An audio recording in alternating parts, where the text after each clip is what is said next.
Hello friends, मैं Santosh Kumar Singh. Class 10 की math में हम आज आपको पढ़ाएंगे त्रिकोणमितीय सर्वसमकाएँ क्या होती हैं। एनसीईआरटी की बुक में अगर आप देखेंगे तो ये पेज नंबर 211 पर पड़ेगा।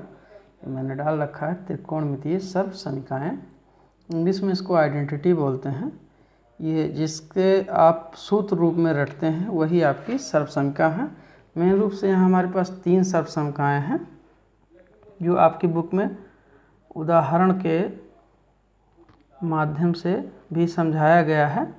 इसमें पहली सर्वसमका हम टेक करते हैं sine square A plus cos square A equal to 1। इसका मतलब ये है कि मान लीजिए यहाँ पर कोण 20 अंश है और यहाँ भी कोण 20 अंश है, तो इसका मान हमेशा 1 आएगा। मान लीजिए यहाँ पर कोण का मान 26 अंश है और यहाँ भी कोण का मान 26 अंश है, तो इसका मान सदैव 1 होगा। ये कभी भी बदल नहीं सकता है। नहीं, कोण किसी भी कोण के लिए हमेशा ये सत्य ही है, इसीलिए इसको बोलते हैं त्रिकोणमितीय सर्वसमका। इसका अगर हम दूसरा रूप देखें, हमें ज़रूरत पड़ती है, तो ये मुझे मिलता है sine square A equal to 1 minus cos square A, और इसका अन्य रूप है cos square A equal to 1 minus sine square A. अब आप चाहे इसे सूत्र रूप में याद कर लो या फिर सर्वसमका के रूप में, ये हमेशा आपको याद रखना पड़ेगा। कभी कभी मुझे ज़रूरत पड़ती है कि साइन स्क्वायर ए की जगह पर हम 1 माइनस कास स्क्वायर ए रखते हैं, तो कभी कभी हम 1 माइनस कास स्क्वायर ए की जगह पर साइन स्क्वायर ए रखते हैं। यही रूल यहाँ भी लगेगा। अब दूसरी सर्वसमका की हम बात करते हैं। दूसरी सर्वसमका मेरी है sec square A minus tan square A equal to 1। मतलब ये है कि यहाँ कोण मान लीजिए आपका 20 अंश है और यहाँ भी कोण 20 अंश है, तो ओवरऑल वैल्यू हमेशा 1 होगा।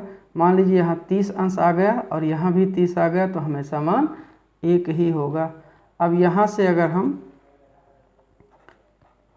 सेक स्क्वायर ए की वैल्यू निकालें तो हमें मिलेगा 1 प्लस टेन स्क्वायर ये। इसी प्रकार से हम दूसरा रूप इसका देखते हैं। अगर हम यहाँ से टेन स्क्वायर ए निकालें, ये देखिए टेन स्क्वायर ए को आप राइट साइड में ले जाइए तो आपको मिलेगा सेक स्क्वायर ए माइनस 1। और अब हम लेके चलते हैं तीसरी सर्वसमका की ओर, जो आपका है cosec square A minus cot square A equal to 1। इसका दूसरा रूप आपको मिलेगा